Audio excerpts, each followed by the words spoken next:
welcome everyone to the flood recovery update meeting. My name is Kevin Gates and I will be running us through the schedule this evening. So we have 2 hours to get through an update, so some delivery of content from the stage, followed by a long question and answer period. So we'll be ending the meeting around 8 o'clock. And if it's anything like the meeting 2 weeks ago, we should have just enough time to get through everyone's questions. So the format for this evening is that we'll get an update from the recovery team, and then we'll have an introduction from the province of their side of the recovery team. And then we'll be talking about the overview of the river study, followed by a question and answer. So before we get started and all that, I'll get Acting Mayor Thompson to come up to say a couple words of welcome.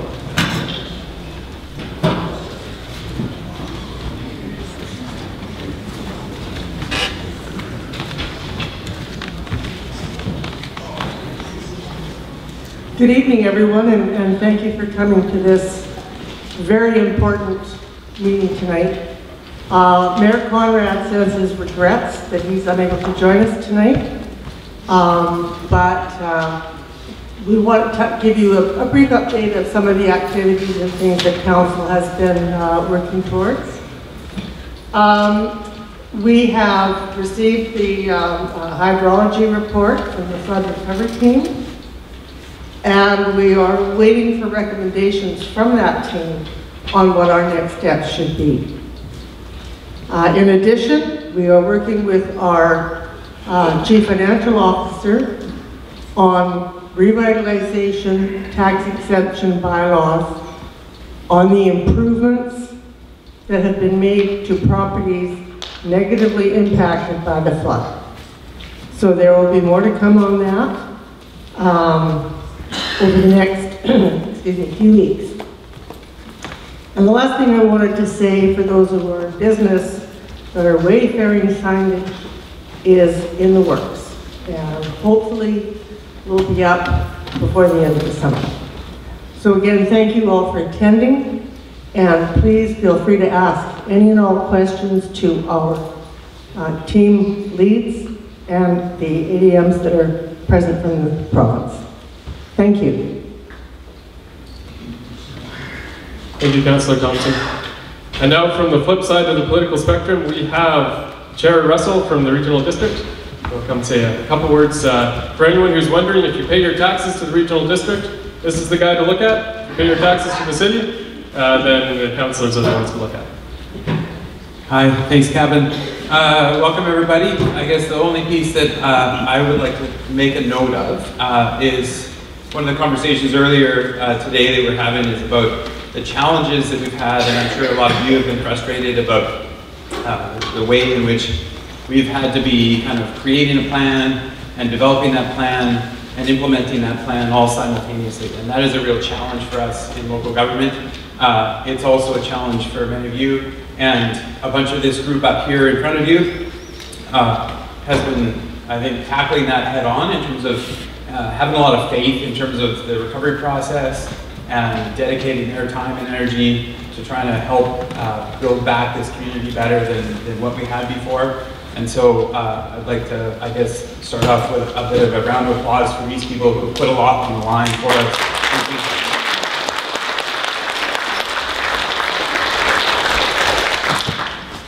you. Okay, thank you, Chair Russell. And with that, we'll turn it over to Steve Newton, who is the Recovery Manager. Thanks, Kevin. Oh, there we go. Okay, so I was up here a couple of weeks ago sort of introducing you to the local team that we've got here, and in a moment we'll take a bit of an update from each of those folks. But first I just want to cover off a couple of things for you here. So some of the things that have been going on and our sort of next steps and those sorts of things. By no means an exhaustive list, but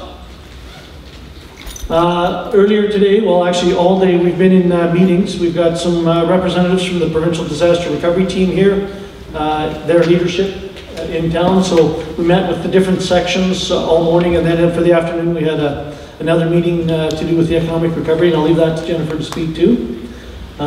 Dave wanted me to mention that during the flood response earlier this spring, there were a bunch of temporary works put in place. So if you see any equipment out working on some of the dikes or starting to repair them or something like that, part of that's going to be some of these temporary protective works being pulled out. And the main reason for that is because they were put in without good engineering behind them, and that's just the nature of emergency response. So they've got to be sort of put back and reinstalled now that there's a bit of a luxury of time for the engineers to look at it. One of the directions that we received from City Council here over the last week through a couple of the in-camera meetings, and I assume it's going to be the same with the Board of Directors from the Regional District tomorrow, is that there are some solutions that have been recommended. So part of what we need to do is we need to cost some of these solutions out so that some people can make some decisions on best steps to move forward.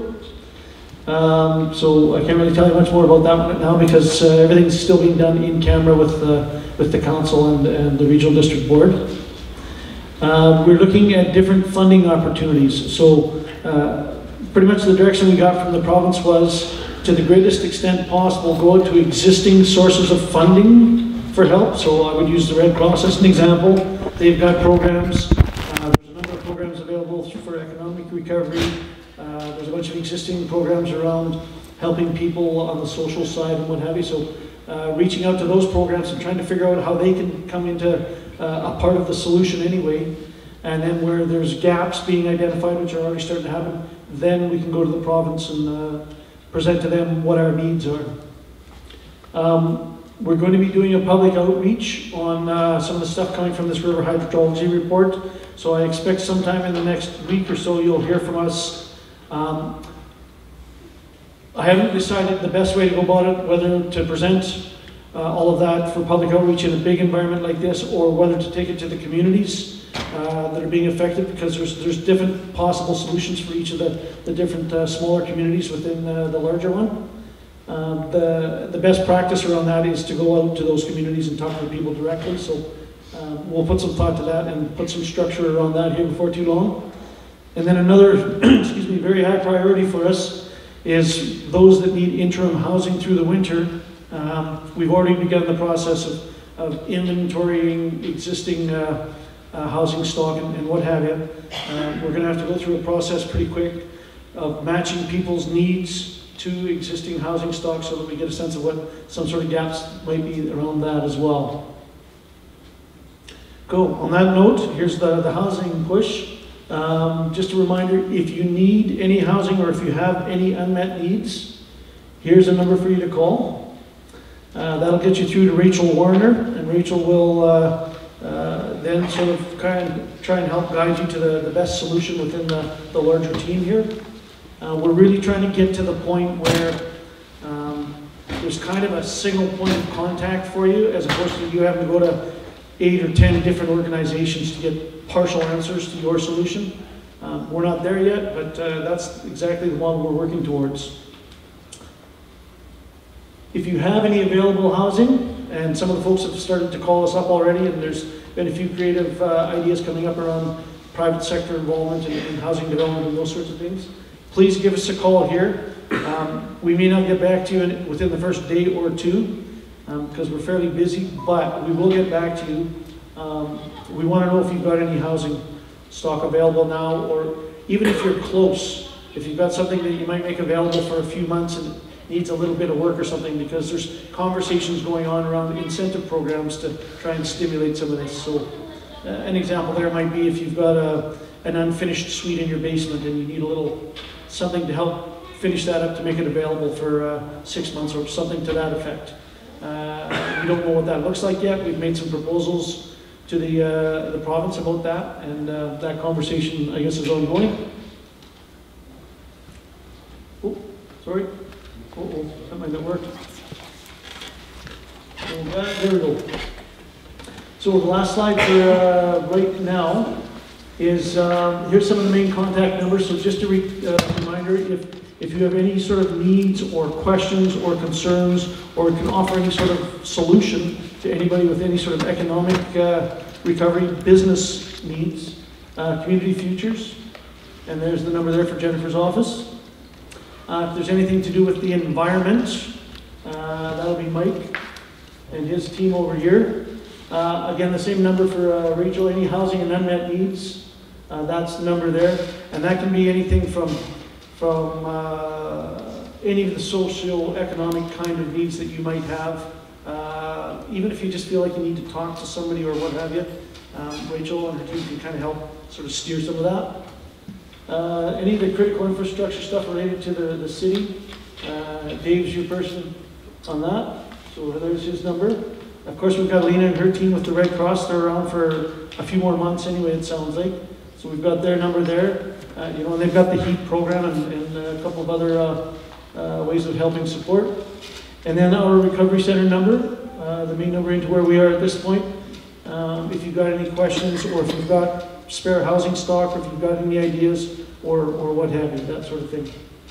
And I'll probably flash these numbers up every 2 weeks when we're doing this, just to remind folks. So I think, Kevin, on that note, I'll turn it over to you right now. Okay, thanks, Steve. For the next piece here, I think we're going to hear from each of the section heads a brief update. Starting, and just because we haven't done it yet, but when you get up, please identify who you are and whatever else. I know lots of people know you, but lots of people don't too. So starting from right here. Sure. Thanks, sir. Good evening. My name is Darren Pratt. I'm the Executive Director of Boundary Family Services. I'm actually the current Wellness and Unmet Needs Team Lead. So Steve alluded to some of the things we've been working on in our provincial meetings this morning, but I'd first of all like to give a bit of an update. With Rachel being back in now, she's in a position to leverage some of the technology that's been donated. So a corporation in the Lower Mainland donated 4 iPads to enable us to kind of data monitor and collect. And we have another 4 en route later on this week. So I think that we need to acknowledge the fact that we have some outside people that still care about us and are trying really hard to kind of help us meet the needs that we have here in the community. With that, Rachel will be working towards gathering this data. We have a drop dead date of the 15th of August. The province is pretty clear to us that unless we give them data, they don't give us money. So this is kind of this feedback loop that we're in process of doing. As Steve mentioned in our meetings this morning, we did meet with the province and we get our first major ask for support from them. So that's under advisement. We're hoping to get an answer 3-4 weeks-ish in there. Fair? Okay. And we also now have a firm working group in place. So multiple community agencies are now part of an advisory working group that meets every 2 weeks that are kind of doing service inventories and updates of what they're seeing in their agencies and giving us feedback as to what gaps we have and what we need and how best to serve the needs of community moving forward. And that also includes the West Boundary. So I know that these meetings are very Grand Forks focused. We also have to bear in mind that we have flood affected residents in the West Boundary as well. So we are doing the reach outs to those neighborhoods as well. Thank you. Thanks, Darren. My name is David Reed, and I'm Manager of Operations for the City of Grand Forks.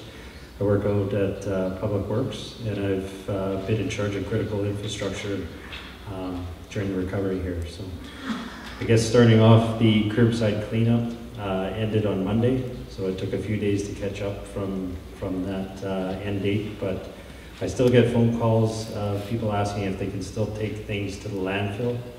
And you can still take stuff to the landfill, we just won't pick it up at the curb anymore. And then we'll put out well in advance when that's going to end at the landfill. But it's still open right now.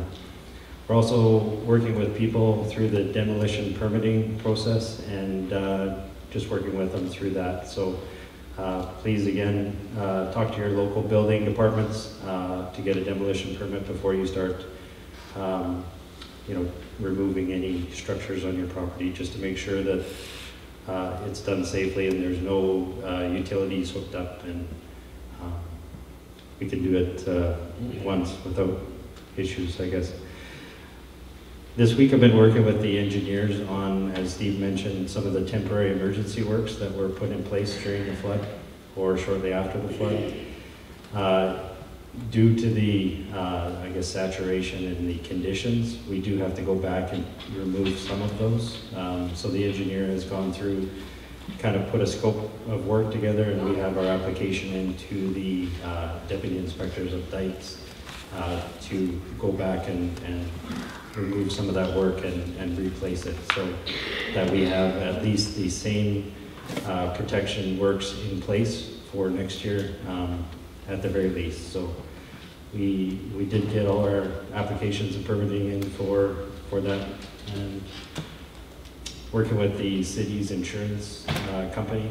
I think our claim is up to about 1.7 million just on the pieces that we had insured, and then also working with the DFA on the pieces that weren't insured but were affected by the flood for the city. So I've also been over to the village of Midway and working with them on some of their infrastructure needs and some of the private property owners around that affected area, trying to get the DFA claims through that they're eligible for, and repair some of the damage that was done during the flood. And then I guess lastly, for myself would be, we're working on looking at grants that are available for disaster mitigation and expression of interest, and that's a big part of what I'll be working on at the end of this week and beginning of next week. So.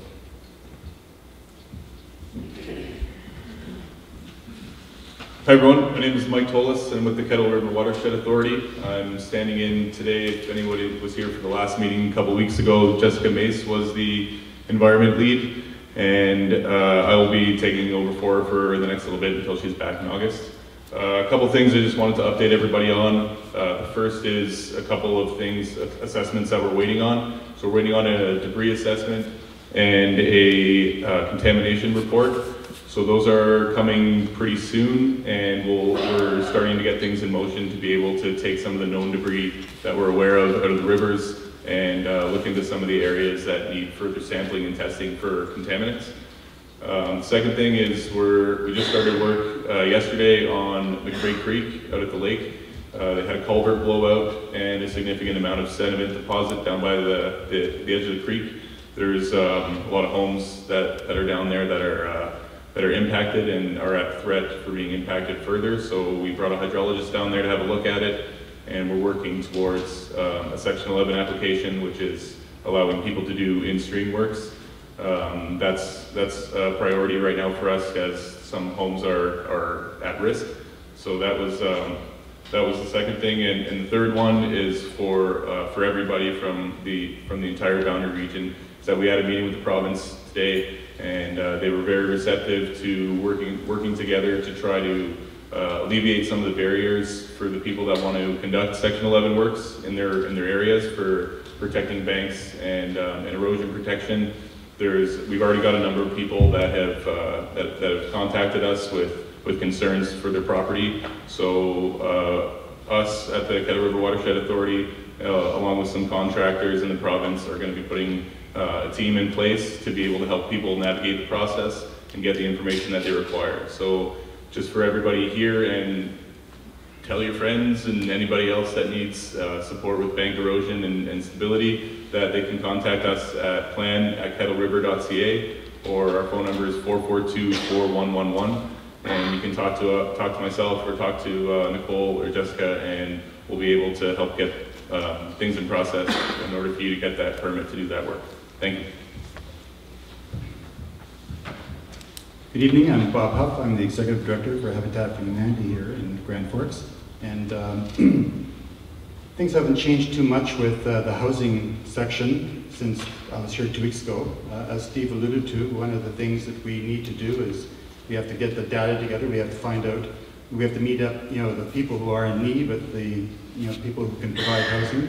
So that's something that is being kind of worked on daily. We want a made in Grand Forks solution. So, at the last meeting I said, no ethical trailers, but that may be one of the things we'll have to look at for this fall. Nonetheless, as we move forward, it's going to be a challenge. It's going to be something that we're going to have the community pull together with us, and we're going to look for partners within the community, and we're going to have to decide who's going to pay for some of this, and we have to also have a process where people can come and and let us know what their needs are. So that's the big thing, the collecting of the data. There's still a lot of families that haven't been interviewed yet, from what I understand, and so when you haven't got the ability to work with those families and find out what their needs are, it's very difficult for us to put in place, the measures to provide housing for the fall. So I think right now we have people more or less taken care of, but that's going to change here quickly. So anyways, I'm looking forward to working with the families in the months to come. Hi everybody, I'm Jennifer Wetmore, Community Futures Boundary Manager of Economic Development and Team Lead Economic Recovery.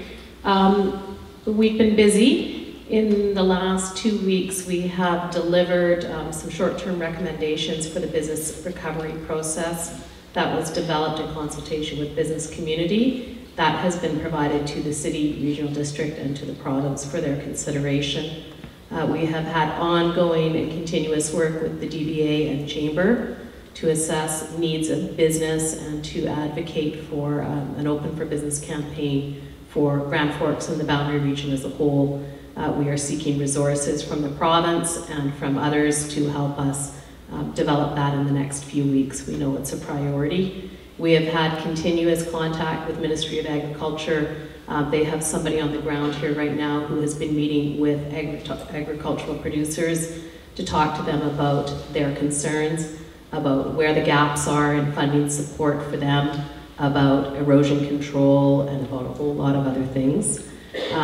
Our next priority moving forward is the development of an impact assessment survey, which is complete. We will be coming out to businesses. If you are a business and you are here tonight and I haven't already made contact with you, please call me at my office. We will be bringing a team in to conduct surveys over the next few weeks so that we have data to take a look at and move forward with the province. We have had continuous and ongoing engagement with DFA around concerns from the business community there and as well as with the Insurance Bureau of Canada.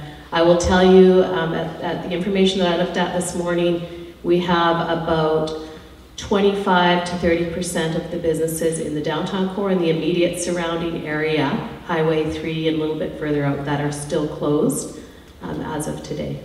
So, thank you.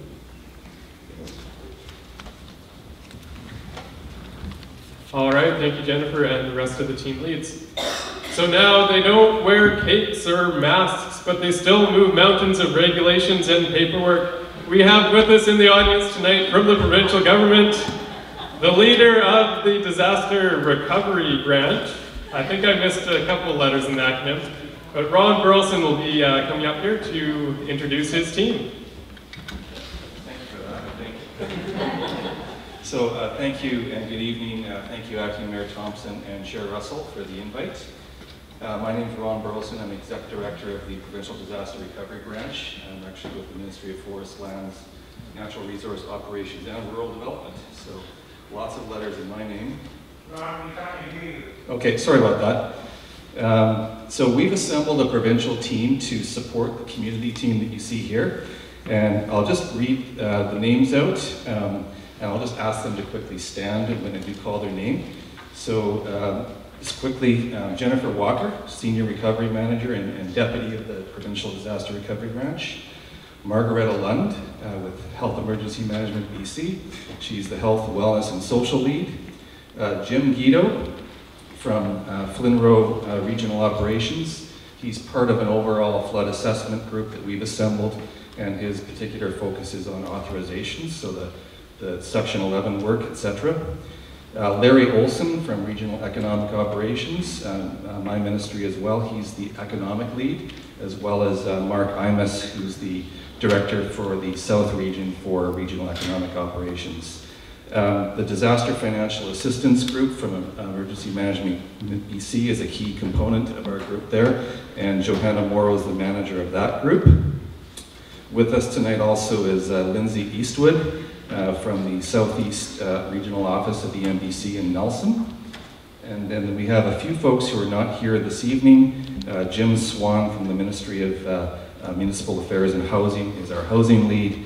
And then I think most of you will know Gina Burrows, who's the government agent with Service BC, and they are a big part of our overall team. And I know there are some other provincial agencies, some involved. I just won't go through the whole list. But last, but certainly not least, Dave Peterson, who's the Assistant Deputy Minister for the Rural Development, Lands and Innovation Division, and is the ADM responsible for overall provincial recovery.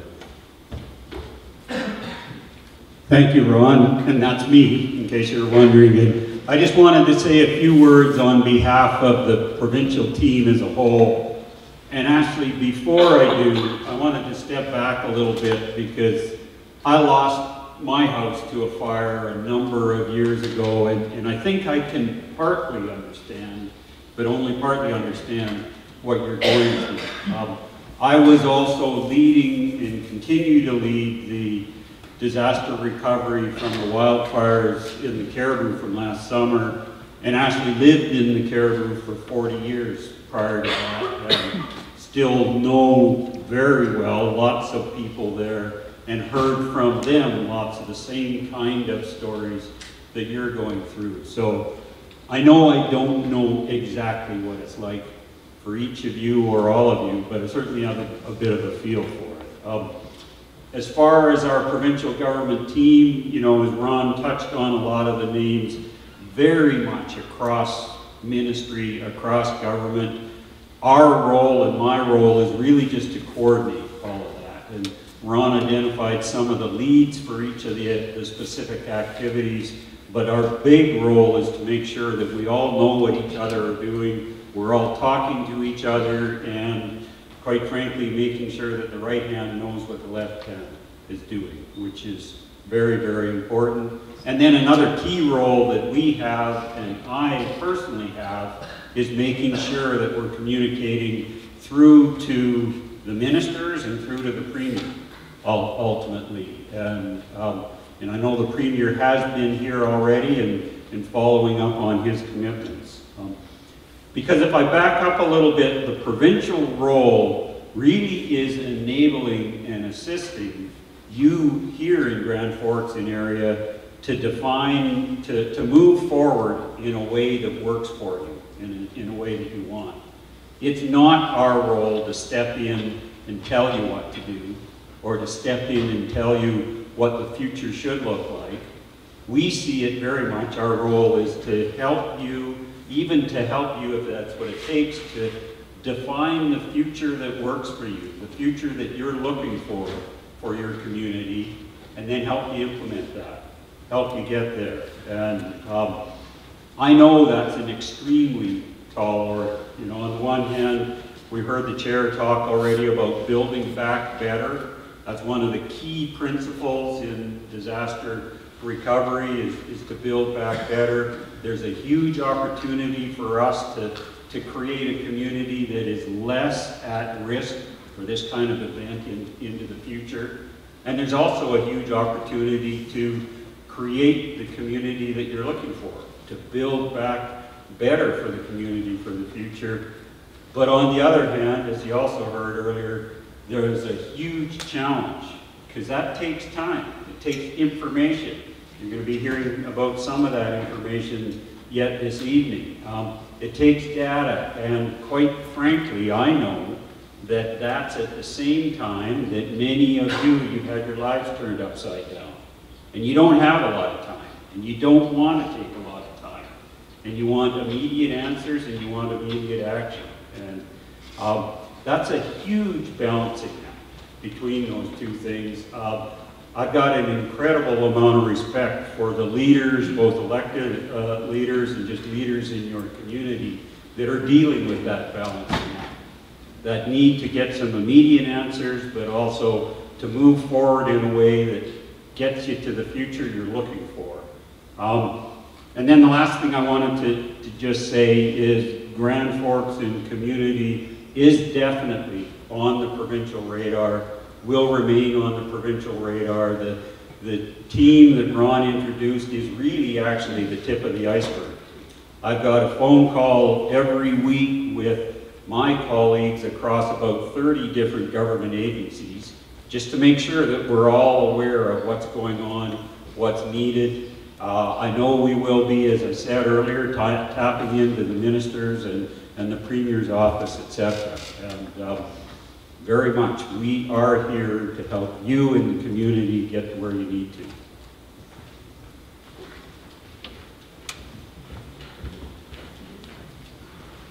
Great, thank you, Dave.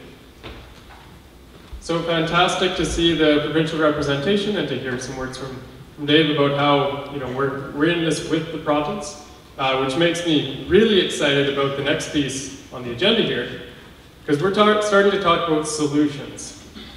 So these have come from the river study, and this is an overview of what the future might look like. How do we make Grand Forks Area D, Area C, Area E? How do we make that so that there's less of a risk of catastrophic flooding, so that everyone is safe, warm, and dry? Heavy emphasis on the public safety. So I'll turn it back over to Steve, who's going to run us through potential solutions for Grand Forks. Thanks, Kevin. So just to sort of back up a little bit here, recall the last couple times we've been together here, we've been talking a little bit about this river hydrology assessment being done by an engineer. So basically this engineering firm took a look at the river, focused in on the areas where the biggest potential impacts for population were, and made some recommendations. And at this point, this report and the recommendations have had a peer review from, I think there was 4 or 5 engineers in on that. It had an operational review by a bunch of folks from the local government, not from the elected officials. It then went to City Council for 2 in-camera sessions here in town, and tomorrow we've got the Regional District Board of Directors for that in-camera review as well. And I can give you some information. I've been authorized to release some of the general information just to give you a sense of some of the things that are being looked at. And I'll sort of couch that with the whole notion that these are very, very complex solutions. There's not one solution that works well for everybody and what have you. But at the end of the day, the elected officials are going to have to make some hard decisions around what is best. And that's a really sort of a gray area term, and that means something different to every one of you for sure. But anyway, from the engineering report, this is generally the things that are being considered at this stage. And I'm fairly confident that once some direction is given and we get to the point where qualified professionals and engineers are looking at this stuff in greater detail and they're costing out solutions and stuff, there'll probably be some little variations and some new, better ideas and that sort of stuff coming out. It's a very sort of agile approach to this. So, some of the solutions being considered right now: full or partial diking protection. So there's some areas in and around town and out in the regional district where it may make sense to do some diking. There's existing dikes that are owned by the city. There's a ton of what we would call orphan dikes out there that somebody just built whenever they built it for whatever reason, and nobody really owns it. Those ones I think aren't really on the radar, but certainly the stuff that is permitted and owned. So full diking protection. So you can well imagine that if we want to start putting dikes down in various locations around town, there's implications for private property, commercial, city lands, environment. There's critical infrastructure. There's a whole bunch of sort of implications around that. Other considerations are returning some of the areas to a natural floodplain. I mean, you folks experienced what the river wants to do when the river wants to do it. That's just the reality. It's happened before. This river valley this whole valley was developed from that process over many, many thousands of years. So the river's going to do what it's going to want to do in the future again. It may make sense for some of the areas to be returned back to a natural floodplain. But again, the experts will have to identify that. There's likely some areas where homes that were built prior to the flood control levels being mandated, there may be an opportunity to raise some of those up. We certainly saw a lot of homes that got by with very little damage this year that had been built after the flood control level rules were in place, and they were up high enough and they got through it. So some of that might come into play here. There's been some ideas presented around building a big channel or canal over by the airport and just bypassing town. That's not off the table for conversation. but it'll be reviewed with a bunch of the other things by qualified professionals for sure, for its merits. Some of the overarching concerns, absolutely number one is public safety. So whatever direction we end up getting to proceed here, the primary consideration is going to be your safety again in the future. The other piece here, the upstream and the downstream impacts. Well, here in Grand Forks, you sit at a very interesting piece of geography because you've got two rivers that join here. You've got the confluence. One river, the Granby, had about a 1 in 1,000 year kind of a return, an incredible amount of water. The Kettle and the West Kettle, not quite as much, but together, when they came together, they had this huge backup effect, and that's when the downtown and Johnson Flats and the Ruckles and everywhere else got impacted by this high water. That's just what happens when you have two rivers coming together like this during flood. So anything that's done, from your perspective, you want something to be done to protect your property and where you live, okay? Well, the decision makers also have to consider what that means for upstream impacts as well as downstream impacts. So anything that's done here in the city, for example, may have some downstream impacts on homes in the regional district. So that all of that has got to be considered as well. Again, some complexities. And whatever the best decision is, it's got to be done for the greater good. And I'm not going to couch this one with sort of unicorns and fairies at all. There will be some decisions made that don't work for everybody. We don't know what those are yet. The decisions have not been made, but at some point before long, they will be made. For some people, it'll work fine. For others, it just won't. That's an unfortunate reality. So this team, and by extension the provincial team, are here to kind of help with what the other side of that looks like for you folks as well, for those that are impacted more adversely than others. So that's about the extent of what I can offer you right now. I'm imagining that most of you in the room have already considered these as options yourselves. There's nothing really sort of super complex about the ideas here, but these are the things that are being discussed in camera with your elected officials, with subject matter experts at this point. And whatever we sort of land on, we're going to take to a public outreach kind of a model, like I mentioned earlier on. So you're not just going to get a knock on your door one day saying there's a dike going through your front yard. There will be some public outreach consultation stuff. Again, I'm not going to sort of paint this one with glitter. Some of you will hear things through that process that aren't going to benefit you the best way that you would like to see. And that's just going to be a reality of what the decisions are and what have you. But your elected officials and the subject matter experts need to hear from you, your thoughts on this stuff. I'm guessing there's a couple folks in the room here who probably got some good ideas that haven't been considered even too by the experts. So through that outreach, we want to sort of, as best we can, communicate from you and hear from you. I think on that note, that's basically it that I had for those, so I'll put those back up maybe. There we go. So Kevin, go ahead. Great, thank you, Steve. So we're now at the point where we want to get questions and answers, or we want to get answers for you. I have two kind of questions for you to consider when you're asking your questions, not to complicate things. But we spoke about, in the context of these solutions, when you're thinking about them, will they enable you to build back better in terms of one or the other of the solutions? And will they make you safer? Right, so within that context, if you have any comments, we'd love to hear those. If you have questions on other topics, either for the folks on stage or for any of the provincial government representatives, please feel free to ask them. The format, once again, will be mics coming to the audience. So as example right here, put your hand up nice and high. We'll come and find you with a mic to ask your question. And I would ask that you think about, from your perspective, because it's really valuable for the team to hear, is for you, how does this impact? What is this going to mean for you? So really, if you keep it personal and you keep it detailed or specific, then that's the most helpful information that can be received on this end. And of course, if you are looking for clarification or more information, the folks are in the room tonight to give you that clarification or information. Yeah, so the green light means it works? Green light means the mic is on.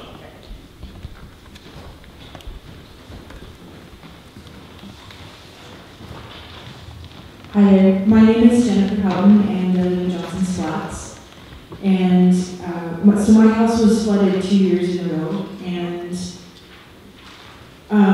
it's a very tiny home. It's a concrete slab on grade. It's halfway in between the marsh and the river. So it's guaranteed to get flooded if there's going to be a flood, even like last year's. It's going to happen again and again. And so I've been thinking about this for over a year.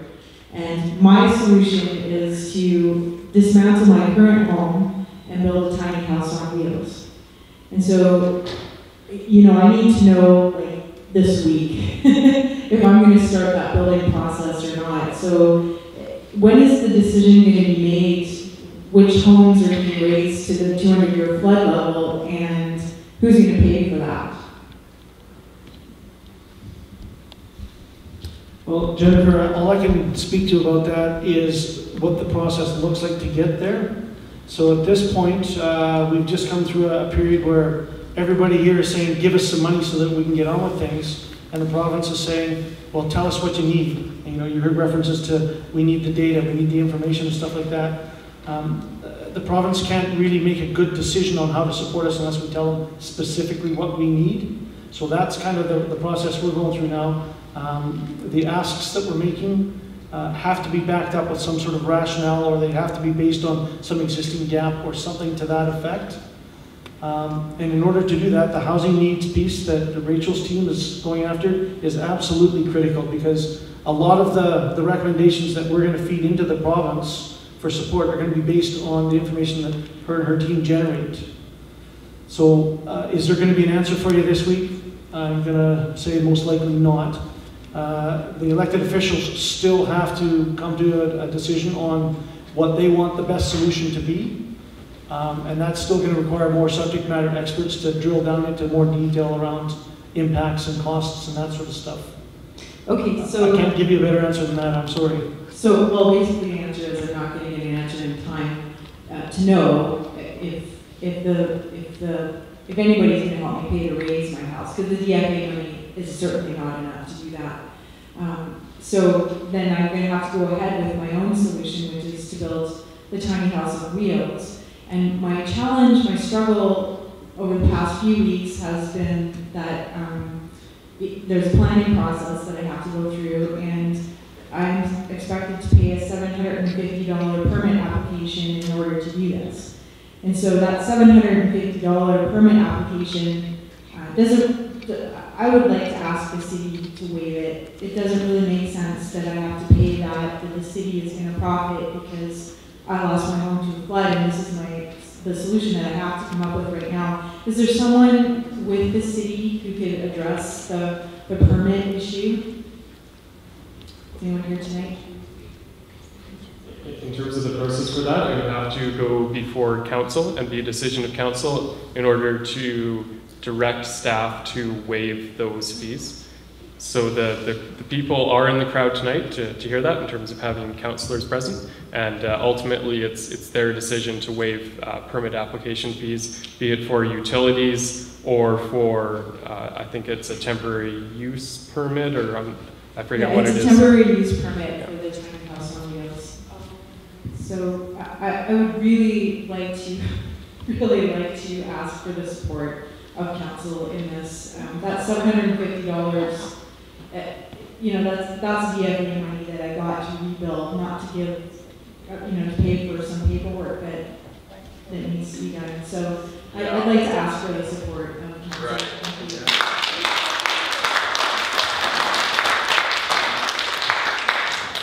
So I would offer that most of the city council is here tonight, if not all of them, and they definitely will take that back.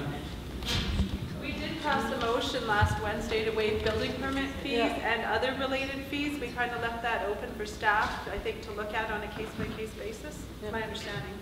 Can you give her the mic? She has the mic. Thanks, Kevin. Julie Butler, City Councillor. We did have a special meeting last week to talk about think there was 4 things on the agenda. One was to waive building permit fees and any other related fees, I think is how the motion was worded, although I can't remember exactly offhand. But the intent of the motion is that people that are rebuilding and dealing with the flood shouldn't be paying for fees related to the recovery process. So I think staff might have a better understanding of how they're dealing with those different permit fees, but I'd say absolutely you shouldn't have to pay for temporary use permit. So there's a second on that. I want to thank everybody who is putting in time and helping the community. That means individuals. Up to your mouth, closer to your mouth. Closer. Is that better? Okay. Just thank everybody, official people, people from the province, and citizens who are helping each other. I want to address 2 issues. One is a regulatory issue in general, and the other is the issue of what kind of community do we want. You mentioned the issue of the greater good. My name is Michelle Garrison.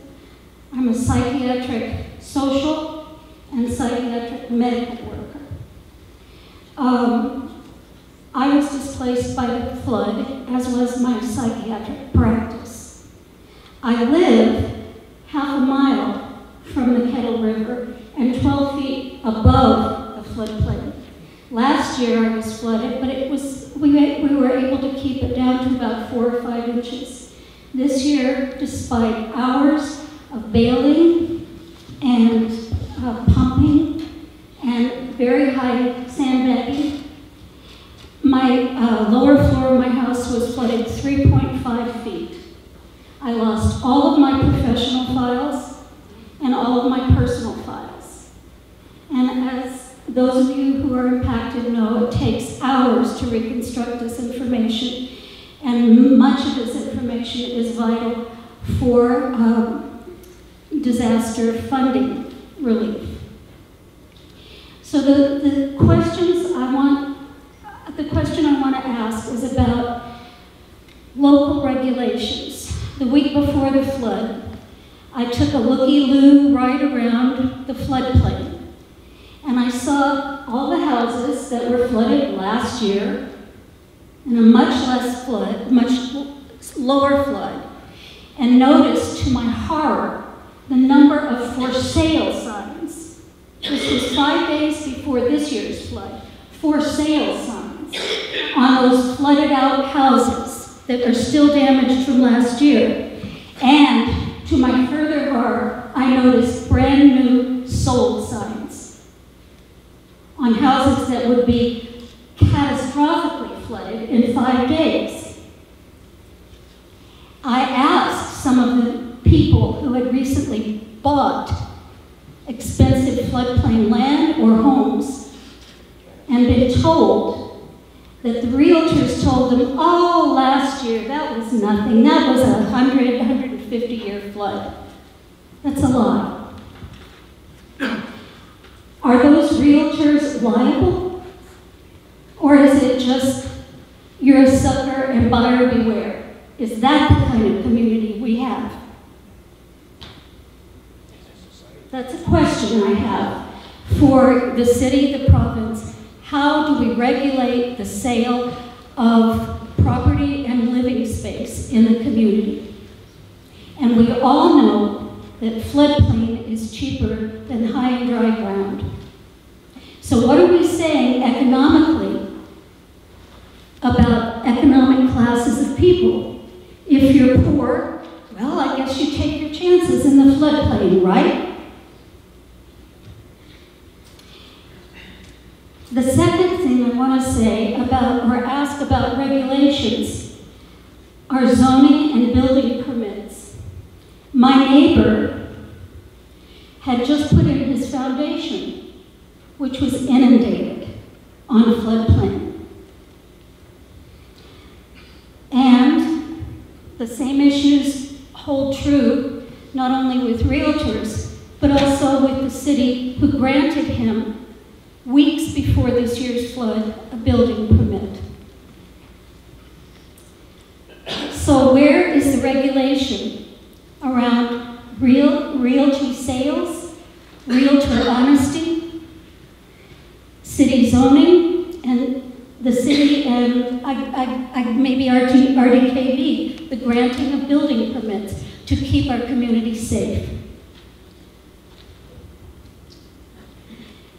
The last thing is the issue of housing, affordable housing.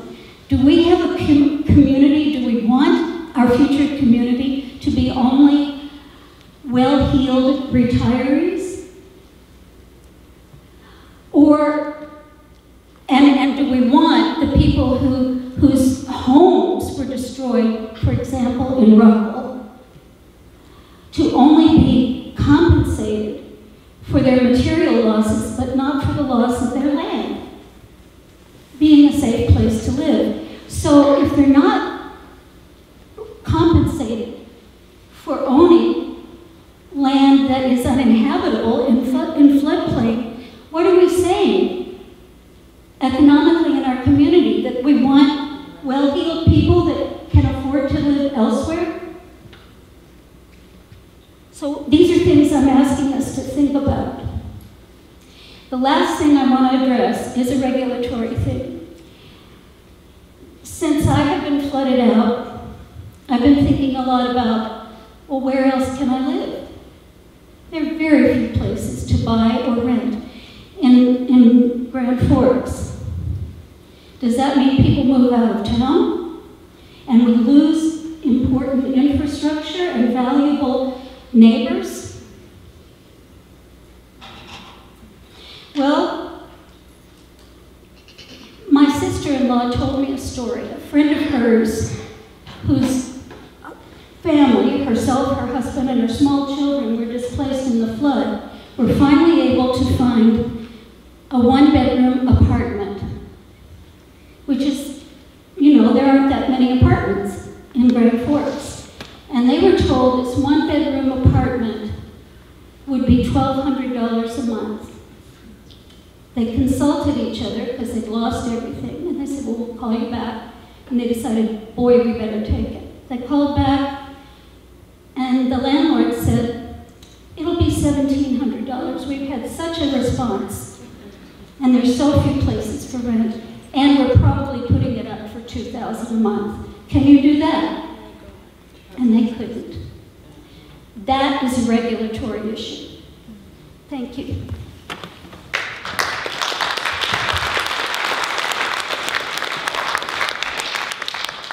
Okay, so to summarize, we have the question about regulation of realtors and accountability for disclosing about floodplain. We have city building permits in the floodplain and a similar question, and a broader question about looking at the community we want to rebuild as Grand Forks and the economic inclusivity of that community. So I don't know if we have anyone who can tackle the realtor piece of that. No, I would just offer that, I mean, there's a real estate association. That's not something that's in the scope of the recovery team. Our focus is on trying to get folks back into their homes and sort of well again, so to speak. That's all I could suggest, is that you try and track down what that organization that oversees realtors might be, and lodge a complaint with them or something to that effect, whatever their processes are.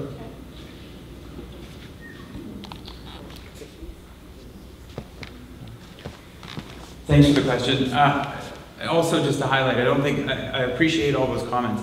All of those are things that we have been struggling with and dealing with on some level or another. And so the real estate piece, for example, I would say there's a whole list of pieces that us as elected representatives have to take going forward to try to lobby whatever provincial agencies or ministries are responsible for those things. So something like regulation surrounding the real estate industry would be one of those pieces that we would kind of file away and will be pursued later in terms of it won't help anything now, but it would be in the future.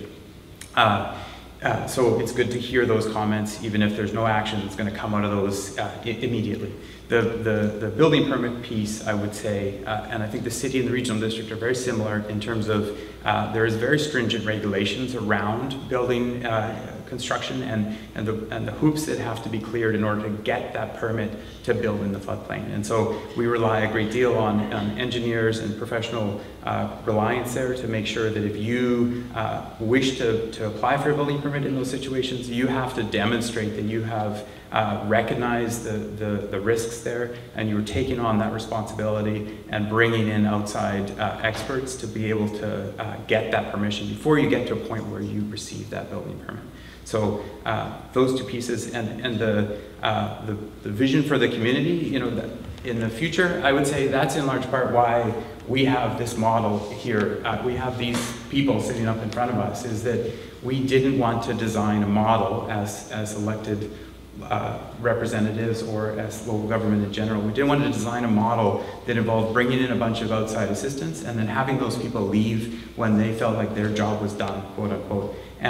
And so there's a lot of risk with that in terms of trying to make sure that we don't overburden our local agencies and so on. But that is all, the amount of energy put into developing that, and the reason that you see, I think, in large part, all the provincial support in the room is because we're trying to make sure that we're making good choices about building back a better community and taking those pieces in mind when we're making those decisions.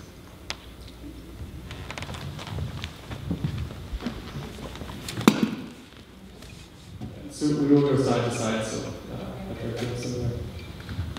Hi, my name is Muriel Neal. I live in South Rocco, and the house we bought was built to the 200-year floodplain standards, and it worked. We did not get inundated with water other than in the crawl space.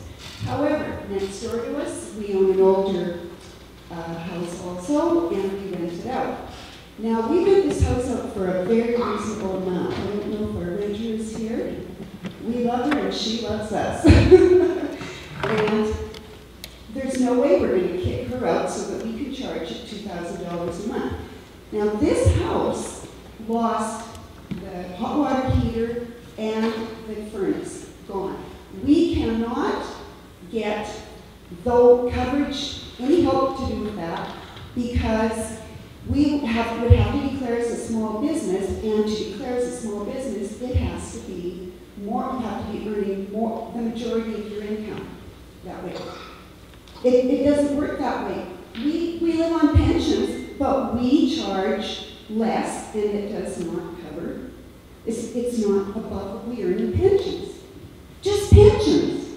So if we owned this house in Vancouver, we would be charging at least $2,000 a month rent. So they are getting the advantage down there, but we can't get here.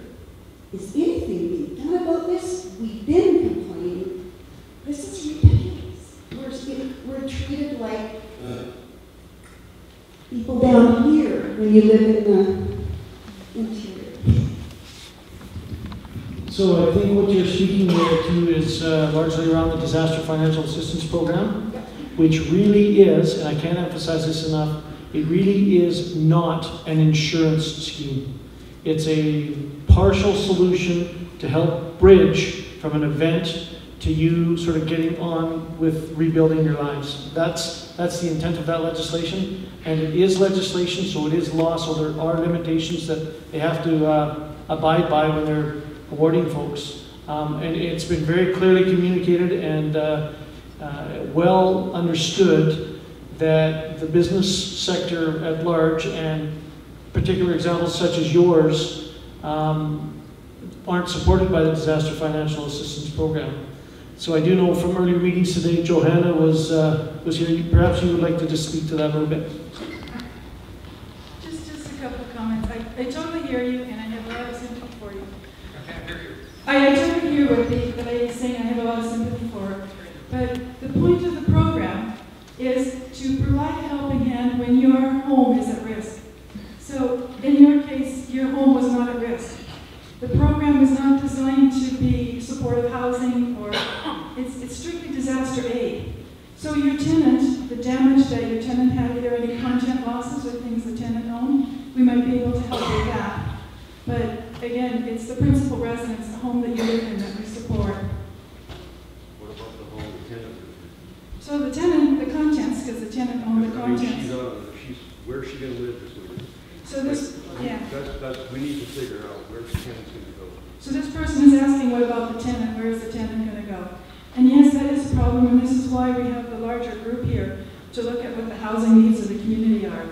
But from the perspective of disaster financial assistance, the program is limited, and it's designed by legislation to be for your principal residence. And if you're a business, it must be your livelihood.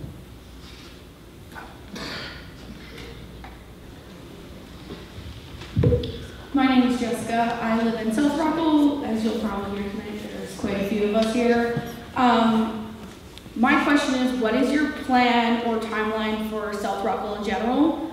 And a point is, you say raise homes. I had 8 feet of water around my house, so are you expecting me to put it on 8-foot stilts? Still not going to do anything. 6 foot, 10 foot, whatever. It's not going to stop the water if we have it again or worse.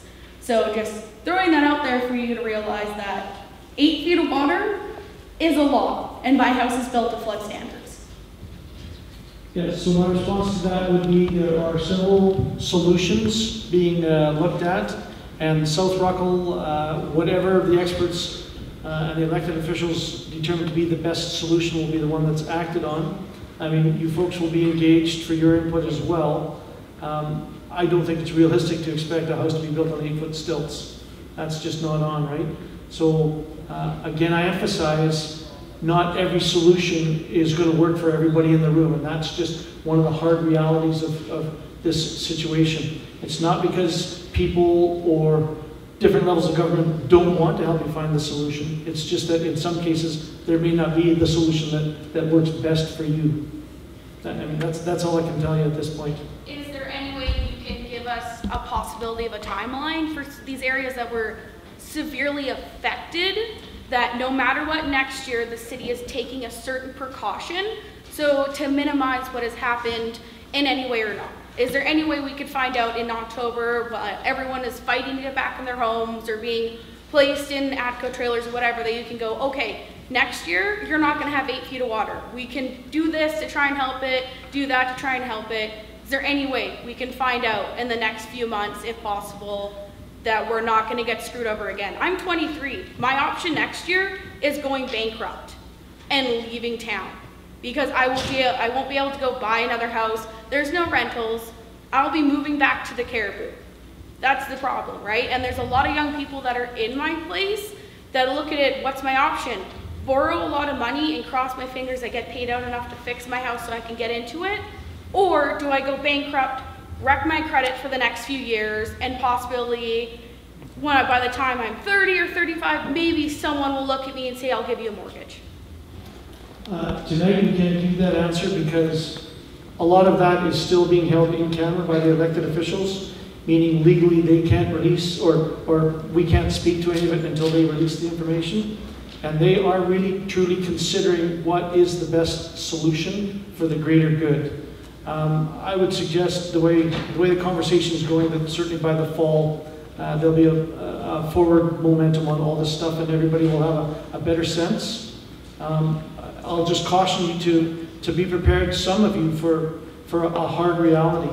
You know, it may happen that your house, they can't do anything about it, or it may happen that they can do something about it. We just don't know that yet. There's more information required around that, but we're working towards that on a daily basis, getting to that. And that's the best I can offer you now, I'm afraid.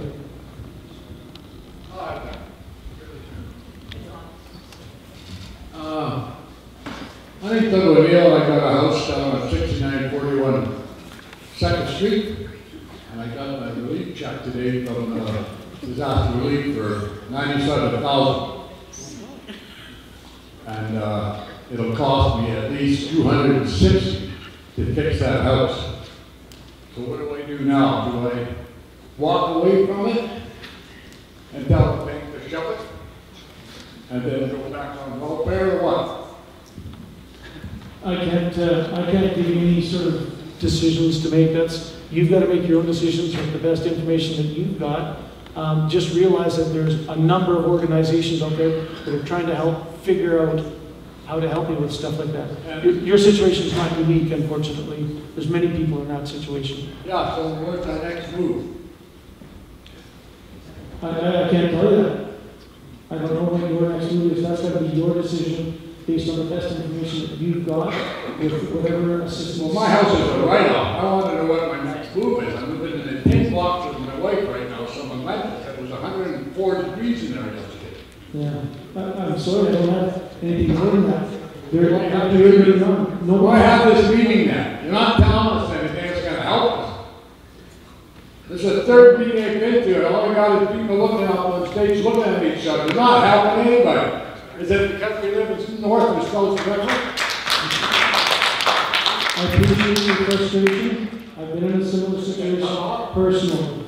But all I can say is there's a lot of really smart people and a lot of well-intended organizations that are trying to figure out how to help people like you.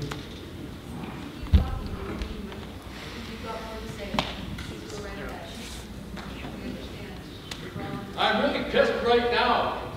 Can you hear me? Well, I can see that, yeah. And if you guys got no answer, so some of us are going to fall through the cracks. Fuck us, right? If you feel like you have to vent your anger on me, then please go ahead. We're not doing nothing. You're sitting there like a bunch of stooges. Well, sir, I see your reporters just charging everybody $500 to hook up their power. So you're helping us? To the extent that we can, but you've also got to want to be helped, sir. I do. Well, yelling at people and insulting people is not very helpful. Well, you're I not can tell you doing that. listening. That's what, you're just not listening. Well, that's your opinion, and I'm sorry that that's your opinion, but you're certainly welcome to it. So in respect for other people's time and questions, we're going to allow this gentleman to ask this. My name is Mal Overmaker. I live right on the river, and my wife keeps telling me of a day when she was younger that you could actually dive for things in front of City Park. Nothing on the board up there indicates any dredging to the river. I'm wondering why that's not considered, or if it is, what is it? You got all this water trying to come through, and you know as well as I do, if there was a trench down your floor, the water would follow the trench. If not, your whole floor is wet. Now that just makes good sense to me to dig that dang river down. And I don't care who it is that thinks they're saving the fish. I think we probably lost a few in that flood. They're probably stuck in some farmer's barn. But either way, there's got to be a way that we can make this work better. We're not going to stop the volume of water, but that's too late.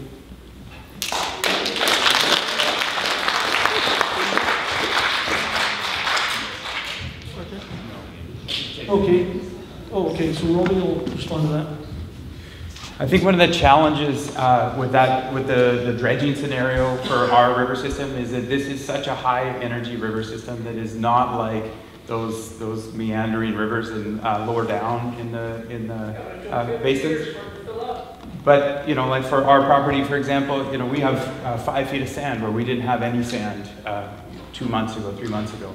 And that's the case for the riverbed as well, where the energy involved, even if we went through that process and dredged, my understanding of expert opinion is that even if we did that, it would take one more flood and one more freshet, and that would be refilled. And so it's a much higher energy and longer term kind of planning outcome that we have to work towards, and dredging is not going to give us anything more than a seasonal fix, as I understand it from the engineer's perspective. I have a question for you. Are you looking at the... Hold on just a second. We're going to have to call the processor just because we have people in line. So if you do have a question, please put your hand up. We'll find you with a microphone. And we still have lots of time, so we should be able to get around the room. Okay, my name is Carol McQuarrie and I live in Johnson Flats. And my question is a permit question. So if I wanted to build, or if I knew someone in our area that built a berm around their property that impacted other people's property, do I have to have a permit to do that? Point in case, our neighbor has decided that he would put a berm around his property, which impacts the flow of the river because we're right at the very end. We did get flooded, not the top part of our house, but our basement and our back shed. So with him building the berm on his property, and impacting ourselves and our other neighbors and our neighborhood, do you require a building permit? And if you do require a building permit, do you need to have that permit posted so the neighbors can see that you at least have a permit to do so? So there's kind of two bits to that, and I can't speak to the city building permit process. It's rural. Or rural district, because I just don't work in the RD, so I don't know that part of it. Maybe, Rolly, you know something about it? Or, so anyway, Earthworks is a separate, it's outside of what our regular land use decision making would be. Yeah, exactly. So one of the realities is that you're allowed to do an awful lot of stuff on your own property, but if somebody is building a dike, then there may be the Dike Safety Act, I think it's called. So there's some legal requirements around that, how it's built, what the ownership is. If they're doing work in the river, then they have to be permitted to do that as well. And if they aren't, then it's Ministry of Forest Lands, Natural Resource Operations, and Rural Development compliance and enforcement issue for starters. But again, I don't know the details there. And sorry, I can't speak to the building permit thing for the RD. I just don't know anything about that.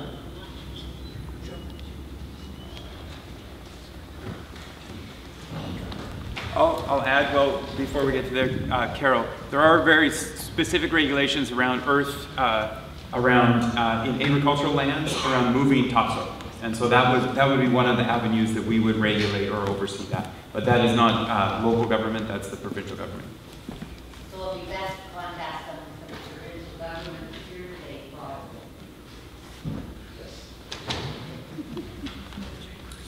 Hello, my name is Peter Burkhoff. We lost our house in South Buffalo. We had 6 feet of water in our living area.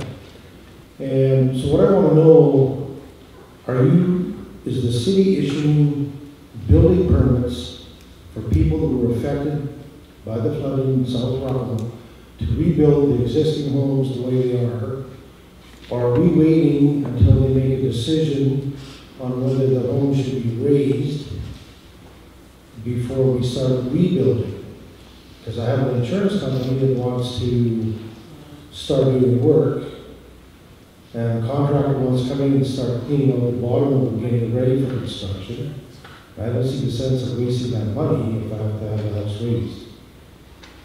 That's the question I have. Yeah, and that's actually just a prudent approach to all of this sort of stuff. At this point, there has been no decision made by city council. I'm assuming you're in the city? Yes. Yeah, so there's been no decision. The conversation is still very much active with them right now about what the best solution is going to be. That I don't know. Is there anybody, would you know, Dave, about any of that? I know people are applying. I don't know if they're going. Oh, sorry. I know there have been a few people that have applied, and I don't know if it's the extent of the building permit, whether it's a total reconstruction or just minor repairs or repairs. I don't know if there's thresholds there or the approval process, but I do know that people are applying, so I would encourage you to go talk to the building inspector. And he said to me, the city council is going to have a meeting on Monday and come up with a decision possibly on whether we should raise our houses. And so I went back to see him on Tuesday, and he said, that you guys had your meeting, but there was nothing you could tell me, and that you tell us of this meeting. Excuse me. Hi, my name is Dave Bruce. I am Sure. I am the building official for the city of Grand Forks. We currently are issuing permits for repairs of flood damaged buildings. We are not considering permits for substantial reconstruction. But for repairs, certainly, there is no moratorium on building permits. Hello, my name is Donna. I experienced the flood firsthand, helping my parents out, and saw how quickly it came down. They never ever had water in their place before, and it was kind of shocking how quickly it happened and how much water came. lately I've been learning a little bit about rivers and whatnot. My understanding is our ideal is if we could have snow that melts gradually and it keeps our river levels high enough so fish can swim in there and regenerates the groundwater and we have well water to come out. This year we had a whack load of water come down quickly. In previous years, that I've been told that there has been a larger than average amount of water in the river and then less. I've also read that in the minutes of one of the recent meetings at the Kilburn Watershed Management Authority meeting, there was someone from the Forest Practices Board there, and I was reading the minutes, and the gentleman who was there said that forest practices or forestry did play a role in the flood and was encouraging action to check how much of an impact the state of the forest had on the flood. Now I'm standing here because, like the people who are trying to help there's people here who weren't flooded who are trying to help those who have been. I'm here also thinking about this. If there has been a lot of clear-cut logging in our watershed on south-facing slopes or slopes that get a lot of sun, that means when you have medium or large amount of snow up there and you have irregular conditions of heat or rain, a whole bunch of snow can melt quickly and you have a lot of water coming down quickly. So this year we had the first flood and then within a week we were preparing for one that they said that could be worse. Okay, so I think to make sure that lives are protected and that we don't waste money not making our dikes high enough or not raising our homes high enough, that we need to check, like the gentleman from the Forest Practices Board suggested. We need to check what amount of area has been significantly cut up there, maybe figure out how we can quickly check. Graham Watt suggested there was some data. I don't know if a flyover would help, because that would help us assess the risk and potentially how much could come down at one time. I don't want to see any lives lost. So I would like the people who are, I know some of these meetings are behind closed doors, but I really think that it's imperative we do that so we don't waste our money and decrease the chances of anyone being hurt.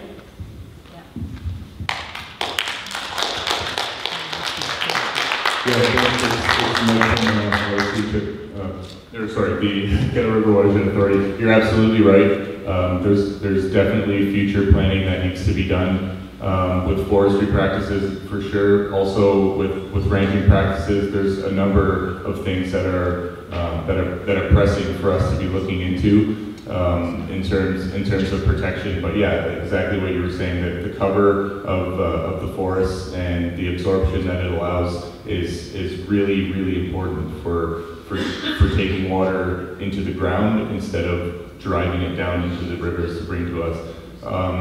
I want to say that we're working on it. That it is definitely in our next few months to be starting to do some of this data collection in the areas. Basically the entire watershed is what we're looking at, because the water is eventually going to make it down here to us. So these kind of things are big projects. The forestry thing is the Forest Practices Board has been very open in dealing with us. Some of the companies are a little more difficult to deal with, but as soon as we get the data to be able to make our case for flood protection specifically, this is very important information. And yeah, we're 100% working on it. Thank you. My name is Donovan Harris. I live in South Ruckle. I don't know if this is really a question, but it's definitely a statement that most of the people in North and South Ruckle might want to know, given something that just happened to me.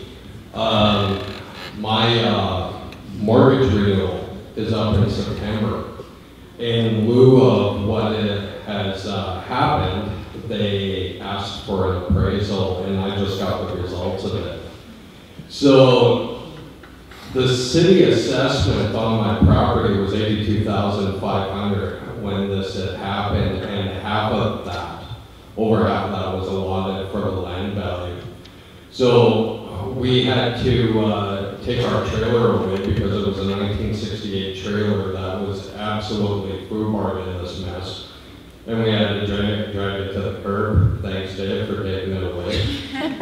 And anyway, after I got the property all cleaned up and had the appraiser come through, I've got a little cabin that still has electricity hooked up to it, and all I have to do is basically rebuild it. It's small, it's 500 square feet, but it gives me something to work on. So just to let everybody know, my appraisal came in for the entire property and the cabin at $23,000. So, and anybody wants to see it, I'd be glad to show it to you. The other part of this is that going to the bank, figuring, well, you know what, I still owe $50,000 on the property.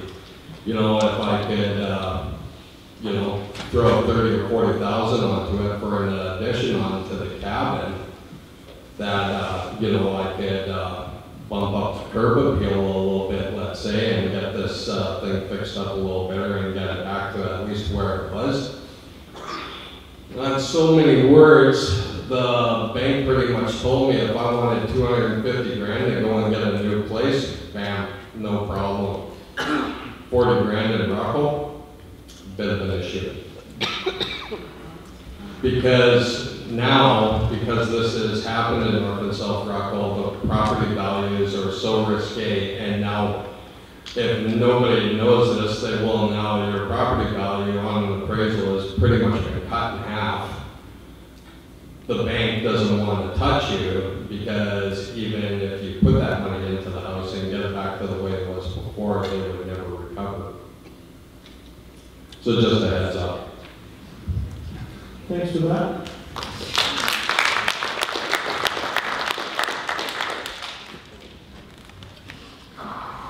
My name is Donald Ferran. There was a major discussion in this community about mid-90s surrounding the danger of flooding and clear cutting. And right now, because there are provincial government representatives here, I'd like to put this out. Right now, there's massive clear cutting plan. And I looked at these plans at BC Timber Sales. At the top end of Lynch Creek, 2 massive clear cuts. Pat's Creek, basically the north side of the creek has been clear cut. Now it's in the books over this year and next year. They're going to take the south side of Pat's Creek, and there are going to be 3 massive clear cuts at Heo. You were talking, the watershed rep was talking about blowout on the Craig Creek. There was also at the lake a few years back a major blowout on Stewart Creek. There was a massive blowout on Snowball Creek up the North Fork. And every time you have that kind of a blowout, you're looking at minimum $100,000 to put in a larger culvert. So I would like to tell our representatives from Victoria that what they should do in the boundary here is take the power of the forest away from the Ministry of Forests, put it in the hands of Ministry of the Environment, and let all the management of our standing forests, what's left, be managed through the Ministry of the Environment, where the top people would be hydrologists from the Ministry of the Environment and not registered professional foresters from the Ministry of Forests who are working as hydrologists. And I tell you now, what you need to tell Mr. Horgan is call an immediate moratorium on clear-cut logging anywhere in the boundary until this question of watershed is resolved.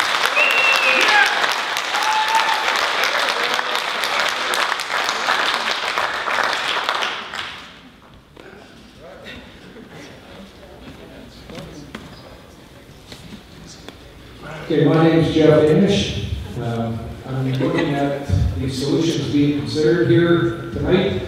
I have some problems with them because they're basically what-if solutions. We don't have anything concrete.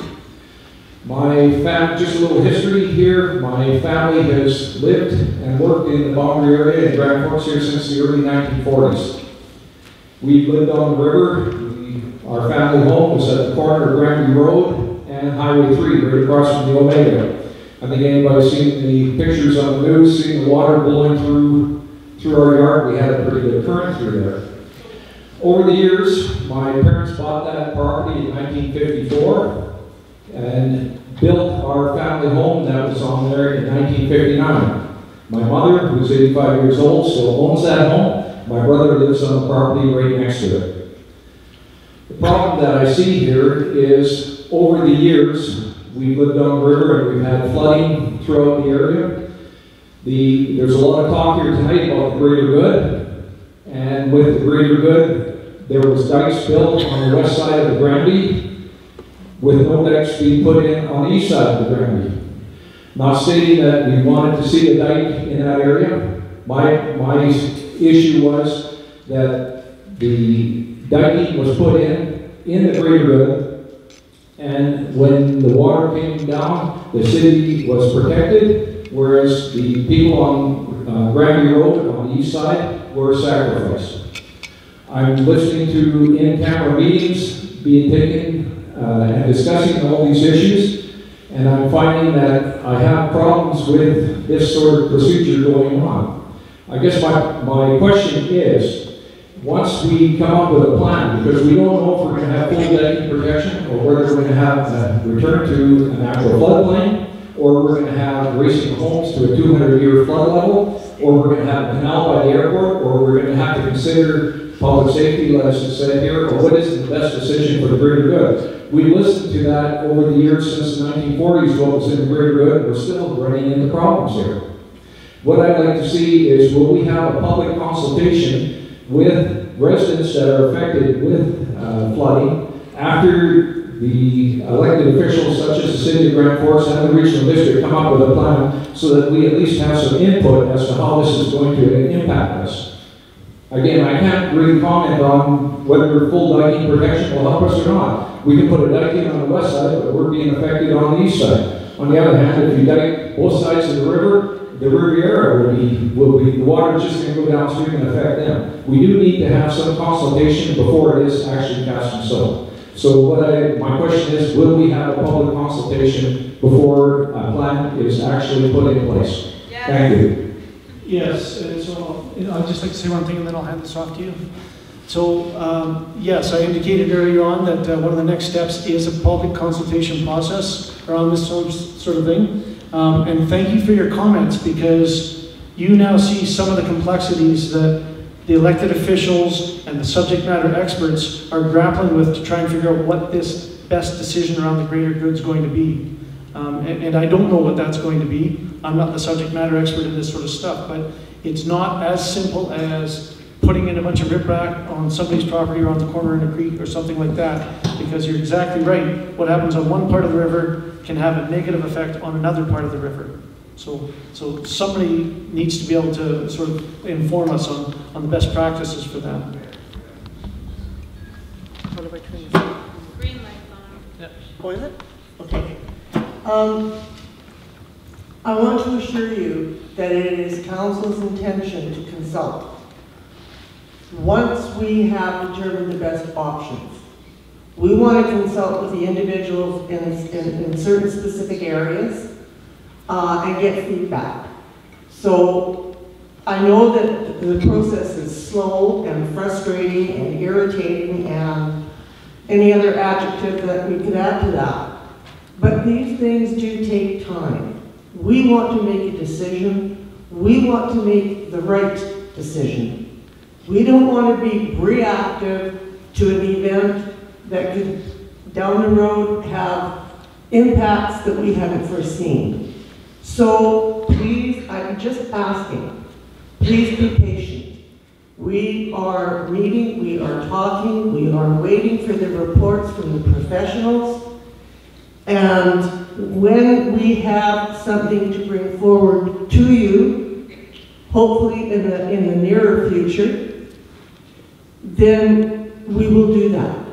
So I know you're frustrated. Were I in your situation and negatively impacted, I would be a screaming meanie, rest assured. And so while I haven't and wasn't impacted, I do have empathy for your situations. Thank you. Thank you for those comments.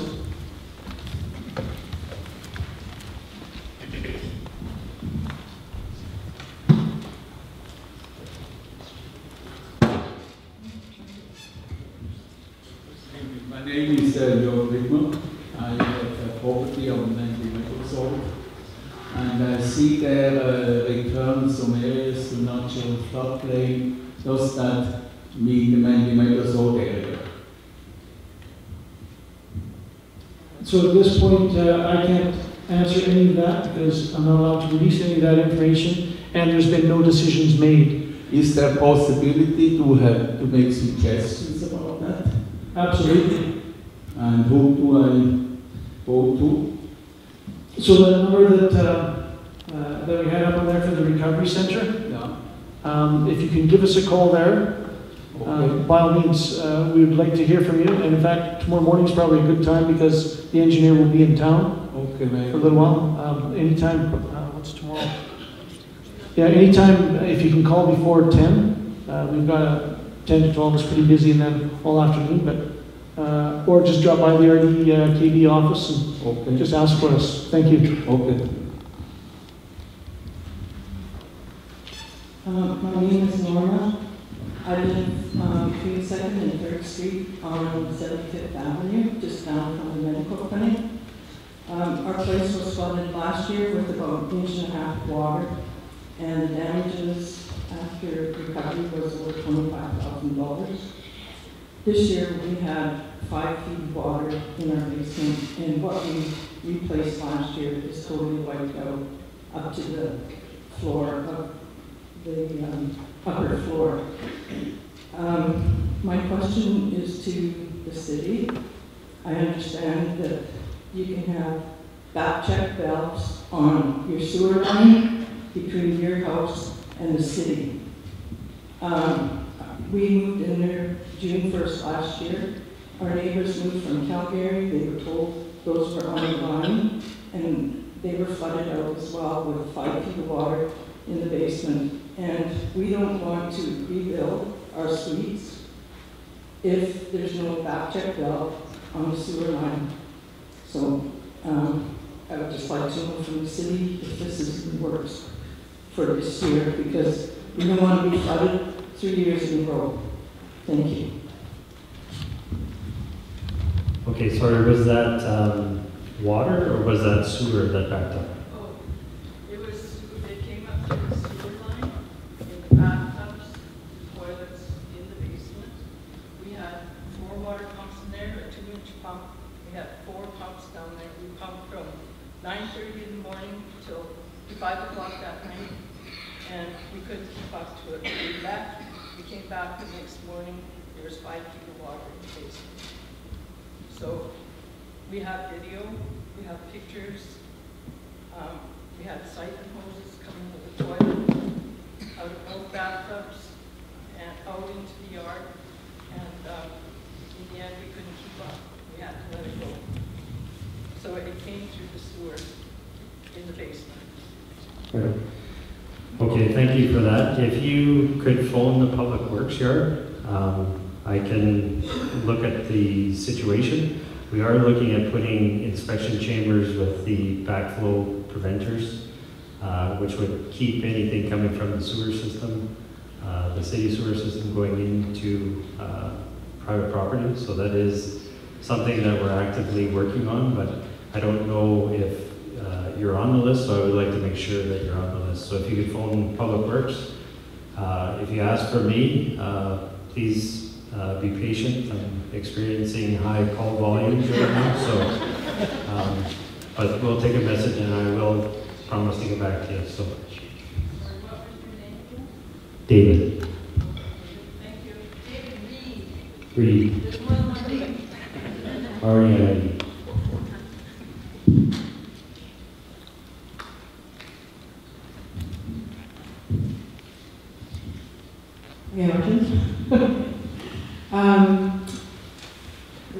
This whole experience, I don't have to tell you guys, but I just wanted to say it out loud.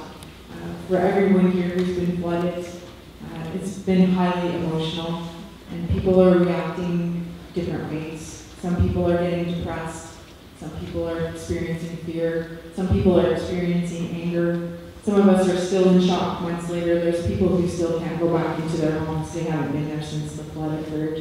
And so I know that you guys in the front row there and a lot of other people at the city have been working really hard. You've been working for a long time and you've been working long hours, and we really appreciate that. At the same time, I also want to say that, you know, a gentleman here, he's experienced some anger, and I've been there.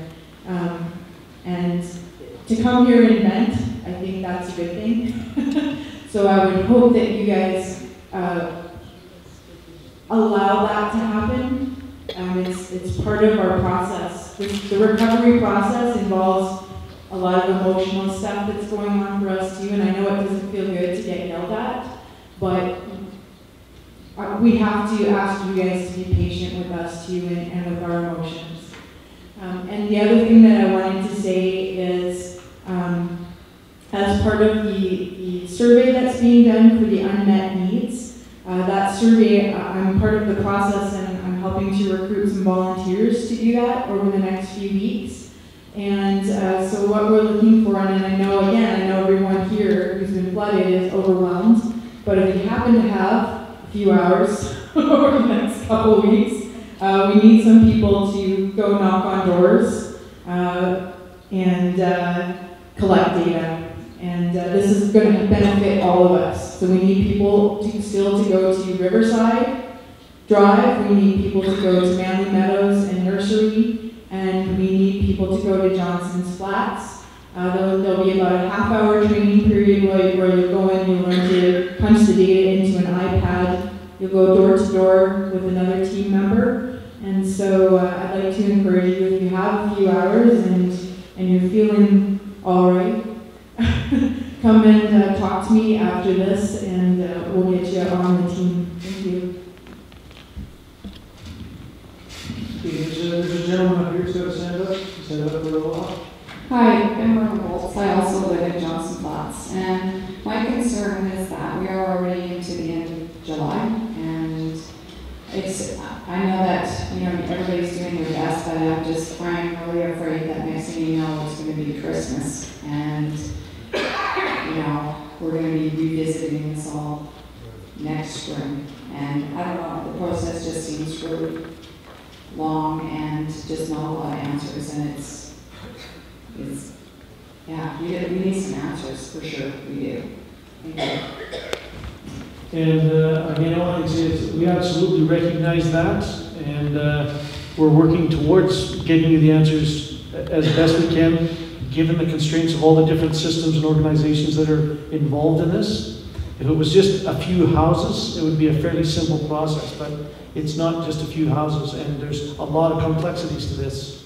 So all I can do is commit to getting you the answers as soon as we possibly can.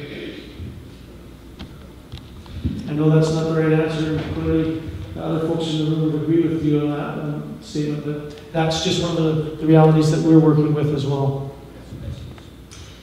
Good evening. Thank you guys for your time. I know you are incredibly busy. My question regards to areas being returned to natural floodplains. I grew up on the river. My fondest childhood memories are playing in this river that recently destroyed our homes. Irony at its finest. Obviously, growing up, we had a very clear understanding from farms that water flooding is helpful, it's good, it is necessary. What areas in our town and in our region are we looking at returning to natural floodplains? And what happens if those areas do happen to be residential or have habitants, human habitants? Will those people be compensated for that? one was, if it ends up being South Rockwell, I know a lot of our neighbors and ourselves are rebuilding. My husband and I are in the process of jacking up our house to hopefully above flood level, because that's our option at this point. We can't have everything destroyed again. We've only been in this house a year. We're much like that young lady down at front who's young 20s. We can't go bankrupt over this. What areas are you guys looking at for returning to natural floodplain, and what happens to the people who live there? Well, the obvious answer that nobody in the room wants to hear is everything that's in the natural floodplain, right? But clearly that's not an option, because there's a lot of properties, a lot of homes, a lot of critical infrastructure, a bunch of industry there. So all I can tell you is that pretty much everything is on the table in terms of protecting or returning to floodplain, and that each location is going to have somewhat of a unique situation. So, I mean, for example, South Ruckle, that's an old oxbow. So that river, for thousands of years, was working through that area, right? So whatever the solution there is going to have to recognize that in the future, that river's going to want to go there again under similar conditions. Oh, for sure. No, that is entirely understood. Again, I am all for, sacrifices that our areas are going to do wonders, right? I just wonder what happens to the people that live there.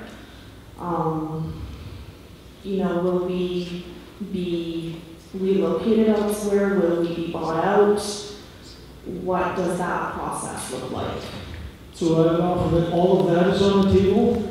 And obviously the best solution is one that's mutually agreed upon by negotiating. If for example, your house needs to be, or your land needs to be returned to nature, there are some legislated abilities through something called the Expropriation Act. And it's designed to be fair to people whose land need to be expropriated. I'm not intimately familiar with it, but we were talking to the lawyer the other day, and he was the one that was sort of briefing us on it. So all I can tell you is whatever the solution is going to be, every attempt will be made to make it as fair as possible for you guys. Does that mean you're going to walk away with, $300,000 in your pocket over and above what you paid for it? I don't know. I mean, things like assessed value versus market value come into it. And we heard from the gentleman over here a little while ago about his place. Basically, his market value is half or less of what it was before. Right? So that's an interesting challenge, because that act says market value. It doesn't say market value before the flood happened. So it's not stuff that we can resolve as readily. We have to get all the best information we can about that sort of stuff so that the decisions can be made about it. I'm glad you brought that up, actually, because in lieu of that, what is the city going to do about our taxes post-flood? Yeah, so I'll defer that to the city folks here. That's not something that I or we can control for sure. But, would you like to comment on that? I can hear. Thank you. There are legislative requirements as it relates to property tax levies. And council is somewhat precluded on what we can and cannot do. We would have to, as a council, decide what it is we wanted to be able to offer, if anything, that we could offer. It may have to go through the province, the ministry, to get permission to do anything, and they may come back and say, no, we can't. So that again is an unknown, and it's one that I think we've got 4 councillors here tonight that have heard you for this request. And it is something that we can certainly ask our staff to look into.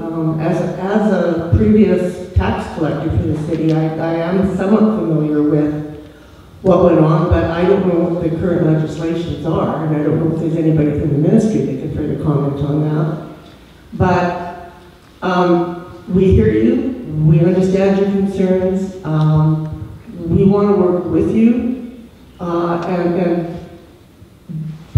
come to the resolution that's going to benefit the community as a whole, and not just just individual people that have been impacted. So again, I ask for some patience.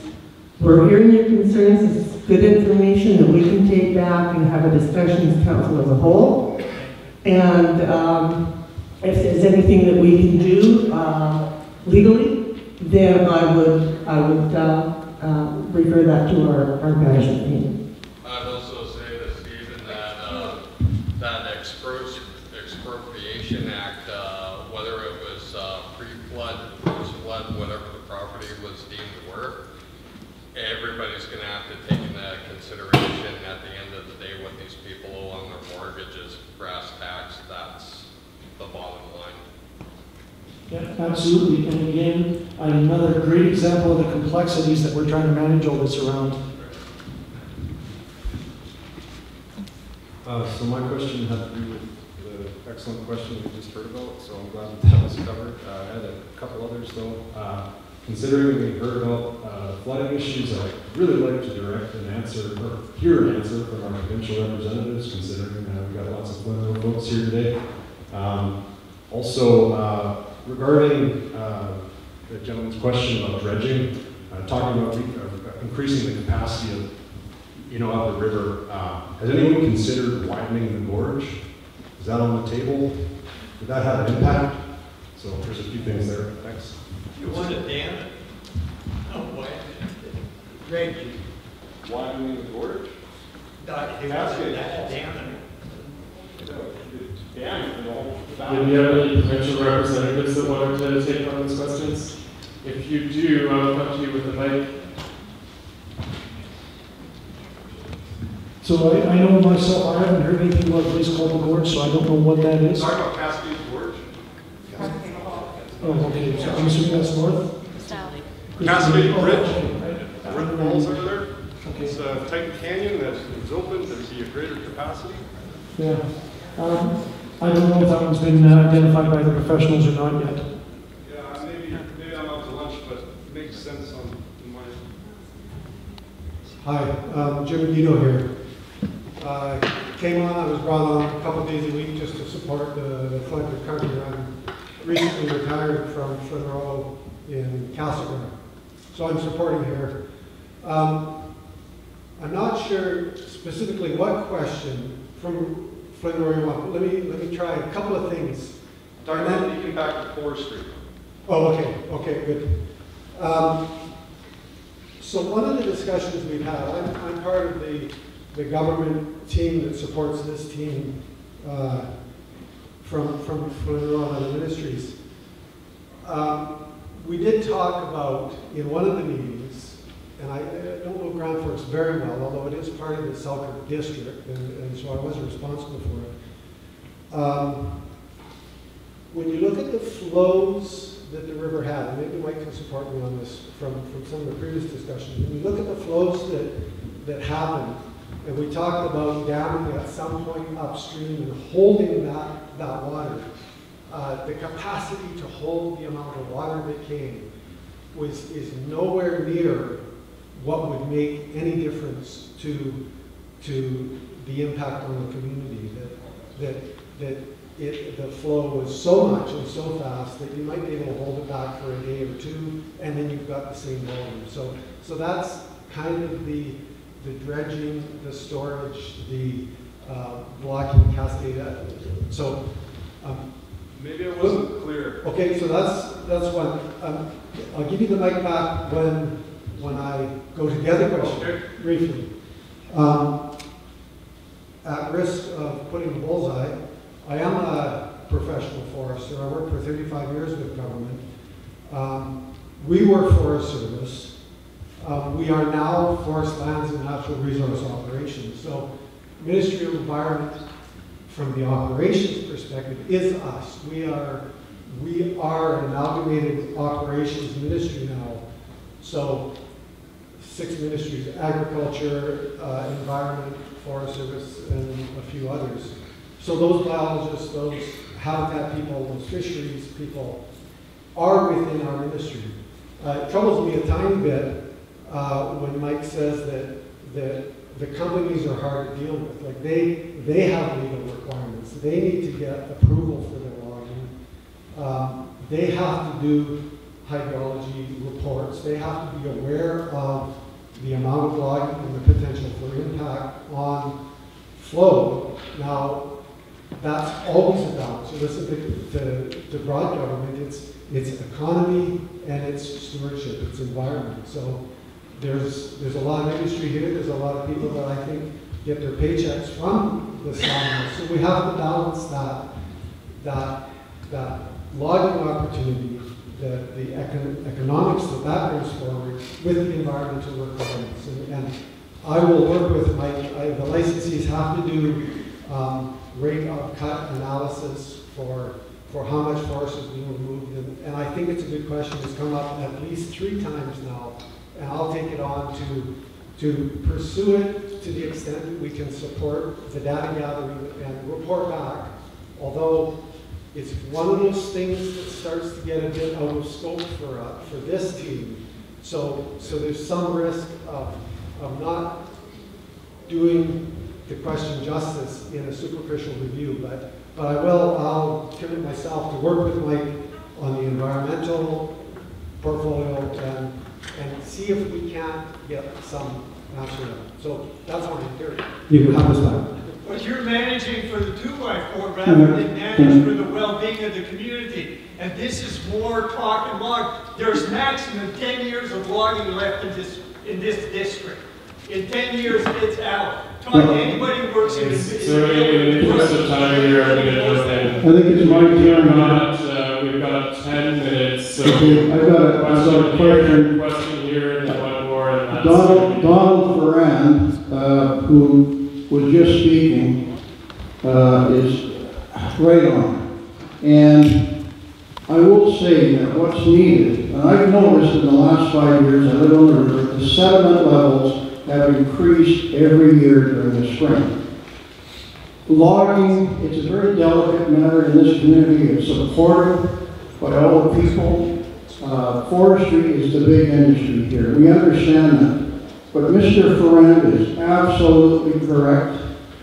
One of the big factors in the peak flow that happened this year and last year has got to be the rate of cut. The model is broken. Mr. Guido, is that your name? Yes. The model is broken because of global warming and everything else. The clear-cut equivalent calculations that the forestry does to determine flow levels, there has to be an independent audit, not by you, not by the forestry company. This audit would probably take $30,000 to determine if the rate of cut has caused a 5% increase in the maximum flow. 5% increase to 10% increase has caused a disaster here. It has to change. And Donald Ferrand, put him on your committee to do this audit. I'm telling you, he knows what he's doing. He absolutely knows what he's talking about. The model is broken. The rate of cut over the last 5 years, timber prices are super high. The model has got to be looked at. We can change it over a 25 to 50 year period. It would take that long. I work for Ministry of Environment. I know the system. It would take 25 to 50 years. They can still have an active, productive logging community. The system has to change. Yes.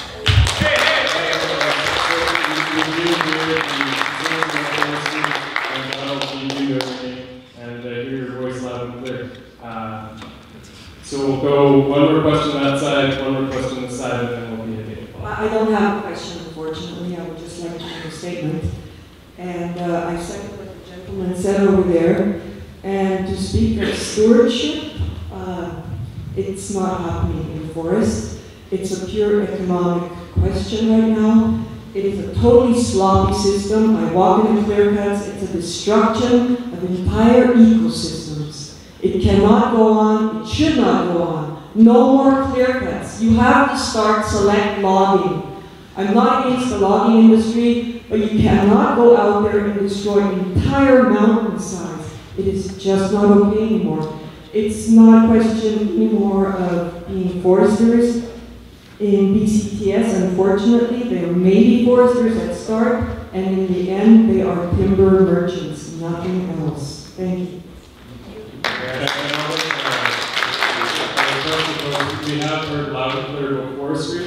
It's taking the discussion away from flood recovery, which is really the intent of tonight. So I would ask you to please, for the last couple questions here, to flood recovery rate, it's forestry, the message has been received, and it's definitely a part of what's being looked at, but I don't want the discussion right now to be dominated by it.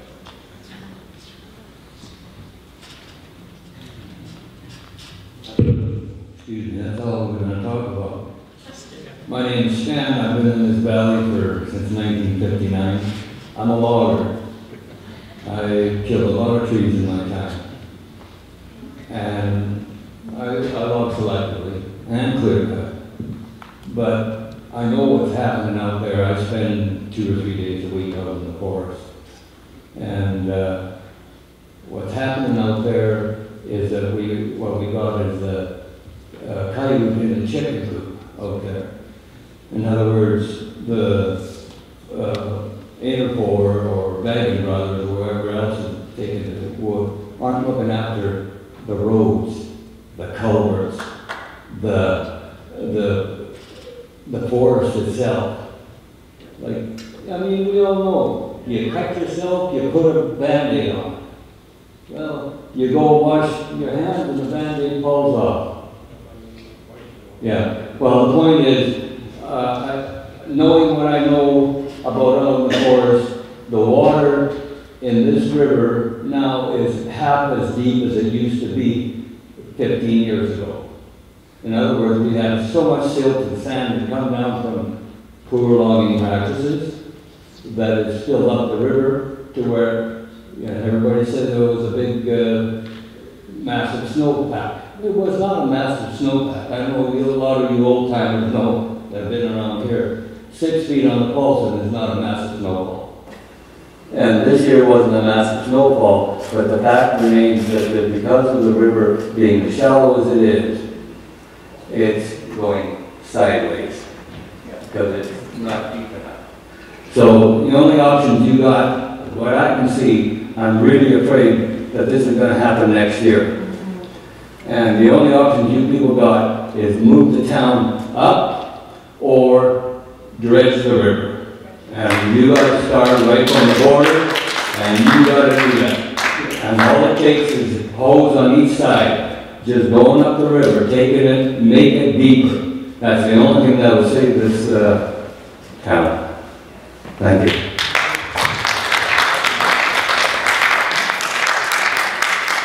The last question, and I'm hoping we're going to end on something different than logging. So. Yes, somewhat. My name is Barry Jarvis, and I live down in Johnson Flats. And I'm fortunate in that I had vertical damage. I'm right on the river, but I'm not, so I didn't have much damage at all. But I'm concerned about this community going forward, and I say that for 2 reasons. First of all, I haven't heard the train whistle since the flood. That means Interfor and Pacific Abrasives are not getting their products south of the border. Okay? Pardon me? They're trucking it, that's right. They can only afford to do that so long. Sooner or later, they're going to say, we can't afford to do this, and that's going to impact this whole community tremendously. Because they're pricing themselves out of the market. Interfor is paying another $30 a thousand to truck their lumber. They don't have that much margin in it. Pacific Abrasives, all of theirs goes south one way, except what they're trucking right now. And so I see those 2 communities, or those 2 businesses at risk because on the tracks won't fix the rails going south. I think we've got a real black hole that we're going to have to deal with sooner than later. The other issue that comes up in October we have a municipal election. And I see 3 of our councillors here, Tripp and Julia Butler and Christine Thompson. Oh, and Christine, welcome, I missed you. But I see 3 of them here. It'll be interesting to see what happens to the council's psyche after the election. Are we going to have the same type of interest, or are the new people going to change the rules? Scares me also. So those are my 2 comments.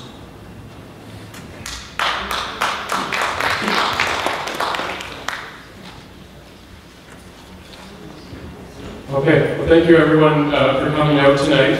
That's the end. We're actually 8 o'clock on the nose, so I'm pretty happy with the timing there. We did hear that on the list here we don't have dredging the river or change the forest regulations in BC. So please do know that message has been heard by the recovery team. A lot of people were talking about next steps and the uncertainty and public consultation. We heard from Councillor Thompson that there would be public consultation on the things within the city. I'm sure, and I'm going to put words in your mouth, Rolly, but likewise for anything within our community. So we will be continuing on with the open public meetings for the updates, bringing you the information that we have at the time. Behind the scenes, the recovery team from Grand Forks will be talking and meeting with the recovery team from the province, looking at how to get that funding and support and things like that in place. So please stick with us as we move forward. 2 weeks from now, we will have another meeting. So we'll announce, as long as there's large numbers of people, we'll have a large venue like this. If it starts to dwindle off, we'll move to a smaller venue, but it looks like there's still a lot of interest and that you guys are willing to bear with us through a couple hours of meetings. So thanks again for coming out, and Steve will lead us out of the room with the last note. Actually, what I was going to say is the website that you're also managing, if you want to share that with folks, because that's another place to get information. That's right, and I'll pull a line from this afternoon's meeting, but it's my super secret website that I'll release only to you folks if you promise not to go to it. BFRE.ca stands for Boundary Flood Recovery.ca. So BFRE.ca. There you will find the weekly updates. You can also sign up for the newsletter that will deliver the weekly updates to your inbox. So if you're on the computer, if you have an email and you want to get those updates, that is your best place for the information that we will be putting on there at least weekly, if not more often. Also note, anyone interested in erosion protection, if you live on the river, there's a workshop tomorrow, and Mike will tell me very shortly, 6 p.m. at Selkirk College. So if you're interested in learning about that dreaded Section 11, please come out tomorrow, 6 p.m. Selkirk College. So thank you, folks. And if you do have discussions after this, I'll encourage you to have them outside, unfortunately, so that we can let the staff from the school leave and not drag them. Oh, do we have one last? Sorry. I think this is a postscript here from Director Russell. I just wanted to highlight, Jennifer had a comment earlier about how part of the coping is in this process is to be able to be comfortable getting angry with us. I want to be really clear that if you're going to get angry, that anger should be directed at us as elected officials, so myself or the councillors or the mayor and or maybe you. But please not the rest of the people up on stage as they are here trying to help and try to make this process better and are not to be the targets of that.